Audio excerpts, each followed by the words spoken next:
Hello everybody, Tim Teacher here with our book, Obi, Gerbil on the Loose that we are reading. Last week, right, Obi, the gerbil, and Sugar Smacks the cat were playing a little game, right? Sugar Smacks wanted Obi to touch his paw, and every time he touched the paw, he would answer a question for Obi, and Obi found out that the Armstrong family is going to be gone for 2 weeks. That was one of the big things that Obi found out. And then at the end last week, they heard a noise, right? A noise down in the kitchen, like someone turning a key in the lock in the kitchen. And Sugar Smacks thought it was Tad. Remember, Tad is Rachel's brother, Craig's friend, and Tad is responsible, while the Armstrongs are gone, for feeding and taking care of the animals. Right? So Obi was very worried because Obi didn't have water and food. So this week we're going to read a couple chapters. Chapter 12 is very small, so we're going to start with that. Chapter 12, Forgotten. Obi stood still and listened. She heard a cat meow down in the kitchen. Then she heard 2 other cats meow. Tad must be feeding the cats, Obi decided. A few minutes passed. Then Obi heard the sound of human footsteps tromping up the stairs to the bedroom hallway.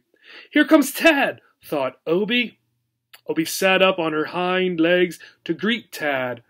But to Obi's great surprise, the boy walked right past Rachel's bedroom. Wait, Tad, I'm in here, Obi called out. Naturally, Tad, being human, could not hear Obi. But even if he did have the ability to hear a gerbil, chances are he still would not have heard her because, once again, the boy had earphones plugged into his ears and was listening to his very loud music. It was so loud, in fact, that even Obi, from inside Rachel's bedroom, could hear the faint, tinny sound of a rock and roll band. Obi was dumbfounded. Why hadn't Tad come into Rachel's bedroom and fed her? Then she remembered that Craig's bedroom was just down the hallway. He must be feeding Craig's pets first. He'll stop in and feed me on his way back downstairs, she told herself. Obi waited patiently for Tad to reappear. He sure was taking a long time. What was he doing? Suddenly, out in the hallway, Obi caught sight of the boy. She lifted herself up on her hind legs to get a better view. Once again, to Obi's astonishment, the boy walked right past Rachel's bedroom. Wait, Tad, where are you going? She exclaimed. You forgot me. What was going on? Why hadn't Tad come into Rachel's bedroom and fed her? Oh, I bet I know, thought Obi. He probably needs to get me my gerbil food from the kitchen pantry. He'll be right back. But Tad did not come right back. What was taking the boy so long? Obi strained her ears, hoping to hear the sound of Tad's footsteps tromping up the stairs again. Obi finally heard something, but not the sound she was hoping to hear. Down in the kitchen, a door closed. The next thing Obi heard was a key turning, locking the door. Obi was stunned, incredulous. Frantic, she raced up her plastic tube to her bedroom and gazed out Rachel's bedroom window. Down on the Armstrongs' driveway, Tad was hopping onto his skateboard. He rolled down the driveway and out into the street, and then, with another push of his foot, the boy coasted down the street. Wait, Tad, you can't go, cried Obi. You forgot to feed me. Come back. Obi burst into tears. She just sobbed and sobbed. She couldn't help it. She felt so forlorn and so forgotten. First Rachel had left her at home, and now Tad hadn't fed her. Suddenly, during a particularly heart-wrenching sob, Obi got that weird feeling again. The feeling that someone was secretly observing her. With wet, glistening eyes, she glanced about her adopted mother's bedroom. Just like before, though, she saw no one. Hello? Obi called out. She listened, but the only sounds Obi heard were the sound of her own heartbeat, her sniffling, and the grandfather clock down in the front hallway. Tick-tock, tick-tock. Chapter 13. Hungry. Obie had the worst time falling asleep that night. She was so hungry. All she could think about was how incredibly hungry she was. As she lay in her bedroom, nestled in a big mound of cedar shavings, she could hear her empty stomach making loud, gurgling noises. She tried not to listen, but it wasn't easy. In her mind, she kept asking herself the same questions over and over again. Why hadn't Tad fed her? Could it be Tad thought Rachel had fed her that morning? Yes, that must be it, Obie decided. That had to be it. She was sure he would feed her tomorrow morning when he returned. But there was another possible reason why Tad hadn't fed her. Obie tried not to think about this other reason, but it kept nagging at her, the same way her hungry stomach kept nagging at her. Obie loved her adopted mother very much, but even she had to admit that Rachel had a serious shortcoming. She was always forgetting to do things. Mrs. Armstrong was constantly having to remind Rachel about something the girl had neglected to do, like make her bed, or pick up her clothes off the bedroom floor, or do her homework, or brush her teeth. Did you floss and use fluoride rinse? Well, young lady, go back into the bathroom and do it, please. Or practice her violin. To be honest, Obie really didn't mind when Rachel forgot to practice her violin. Rachel's violin playing was about as soothing to listen to as Obie's squeaky exercise wheel. Almost every day it seemed Rachel had to be reminded about one thing or another. Could it be? No, it couldn't. That Rachel? No, absolutely not. Had forgotten. Stop it, Obie. Don't even go there. To tell Tad? I said stop it. That he had to feed her? Just thinking this caused a lump to form in Obie's throat, and her eyes to well up with tears. Luckily, Obie fell asleep right about then, for the next thing she knew, it was bright and early the next morning, and sunlight was streaming through Rachel's bedroom window. For a moment, Obie just sat in her bedroom, basking in the warmth of the sun. But then she heard her stomach. It was growling even louder than the night before. It felt emptier, too. Obie climbed down her tube to her living room. She walked over to her dish, hoping it might have filled itself miraculously overnight, but alas, it had not. Obie glanced at the dollhouse refrigerator that stood in the corner of her living room. Gosh, if only it was a real fridge, stocked with all kinds of delicious gerbil food, she thought. Down by her feet, Obie spied a broken shell from a sunflower seed that she had eaten days ago. She licked the pale white inside of the shell. It bore the ever so faint taste of a sunflower seed.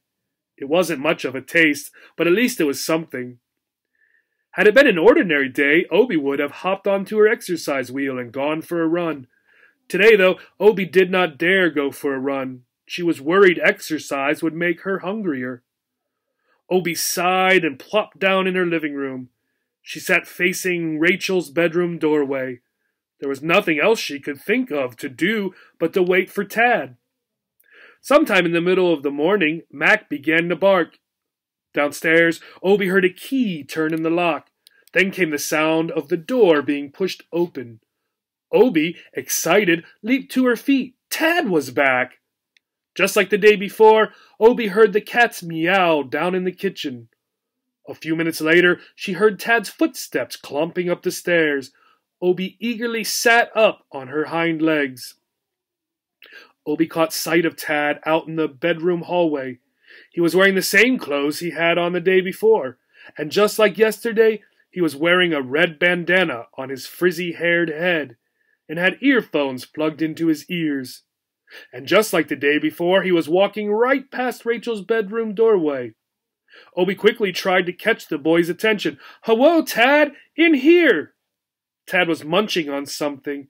He always had things in his hand, small, dark, round things. Cookies! They were cookies!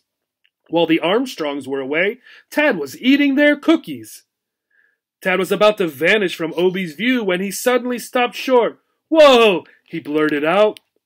Startled, Tad jumped back and dropped the cookies. They bounced and scattered on the hallway carpet, right in front of Rachel's bedroom doorway. Tad bent down and began picking up the cookies. He was directly in front of Rachel's bedroom doorway. Obie couldn't have asked for a better opportunity to get the boy's attention. Obie began jumping in the air. She leaped up and down like a bouncing ball. "Hello, Tad!" she shouted, waving her paws. "Yoo-hoo! It's me, Obie! I'm in here!" No luck. Tad didn't look over. Obie stopped jumping and frantically tried to think of what else she could do to get the boy to notice her. The exercise wheel! She leaped onto it and burst into a wild sprint. Squeak, squeak, squeak, squeak! Now Tad should have heard Obie's squeaky exercise wheel. And he would have if he hadn't had those gosh darn earphones in his ears. All Tad could hear was his darn old music. To Obie's dismay, Tad stood up, popped a cookie into his mouth, and continued on his way down the hallway toward Craig's bedroom, disappearing from Obie's view. Obie stopped running. She was gasping for breath. "Tad, come back!" she called out. "I'm in here! Don't go! You have to come back and feed me!" 10 agonizing minutes later, Tad reappeared in the hallway. But just like before, he walked right past Rachel's bedroom and down the stairs. Obie felt so sad and sorry for herself. She also felt lots hungrier from running so hard on her exercise wheel, and weaker too. She heard the door in the kitchen close, lock. Obie lost it then. With a loud, mournful wail, she broke into sobs. A half hour or so later, Obie was still sobbing away when Sugar Smack strolled into Rachel's bedroom, licking her lips of whatever tasty morsel Tad had fed her for breakfast that morning. Sugar Smacks hopped up onto Rachel's dresser and peered in at Obie. "What's your problem?" she asked. "Tad didn't feed me," blubbered Obie. "Too bad," said Sugar Smacks as she wiggled her left front paw through the bars of Obie's living room. She didn't sound terribly sympathetic, though. "Hey, let's play our game." "Our game." "You mean your game," Obie wanted to say. But Obie could never say such a thing, not to Sugar Smacks. Come on, I don't have all day," said Sugar Smacks impatiently. "Don't you have any questions?" Of course Obie had questions, plenty of questions, like why wasn't Tad feeding her? Obie lifted her paw, stepped forward, and tapped Sugar Smacks on her paw. The cat, all giddy, burst into hysterical giggles. "Hee hee hee hee hee." "Did Tad feed all the Armstrong pets?" asked Obie. "Yup," replied Sugar Smacks. Obie was sorry she asked. It only made her feel worse. "How come Tad didn't feed me?" "Aren't you forgetting something?" asked Sugar Smacks. "Oh, sorry," said Obie. She reached over and tucked Sugar Smacks' paw. "Hee hee hee hee hee." The tiger cat giggled loudly. "How come Tad didn't feed me?" Obie asked again. "Don't know," replied Sugar Smacks. Come on, you're taking too long. You're not very good at this game, are you?" As Sugar Smacks was saying this, a voice in the doorway suddenly said, "There you are, Sugar Smacks. I was wondering where you had disappeared to." It was Honey Buns. In a flash, Sugar Smacks yanked her paw out from Obie's apartment and jumped down to the floor. Clearly, Sugar Smacks did not want Honey Buns to find out about their game. Apparently, she was worried that if Honey Buns got wind of it, she'd want to butt in and play too. "What were you doing up there?" asked Honey Buns, with a glance up toward Obie's apartment. "Nothing." "It didn't look like nothing." "No, really, it was nothing," insisted Sugar Smacks. "Oh, come on, you can tell me." "There's nothing to tell." "You never tell me anything," said Honey Buns, pouting. "That's not true," replied Sugar Smacks. "And just to show you, come with me. You've got to see this hairball that I spit up this morning. It's humongous." "Yeah? Really?" said Honey Buns, instantly cheering up. "Where is it? Show me, show me." With that, the two cats trotted out of Rachel's bedroom. Alone, Obie crawled up her tube to her bedroom and flopped down onto the cedar shavings. She had never felt so desolate in all her life. What was Obie to do? She needed food and water to survive. The Armstrongs were going to be gone for 2 weeks. 2 weeks! Wailed Obie. And then, for what seemed like the millionth time since Rachel had left, Obi burst into tears. That's the end of our section this week. Sort of a sad ending right now. Do you think Obi will get some food soon? Maybe Tad will remember to feed Obi. Rachel could come home, maybe, but probably not. Her family's on a long trip. Maybe Sugar Smacks will get some food for Obi so that Obi can keep playing the game. We'll have to wait till next week to see. I enjoyed reading with you this week. I'll see you next week. Bye-bye.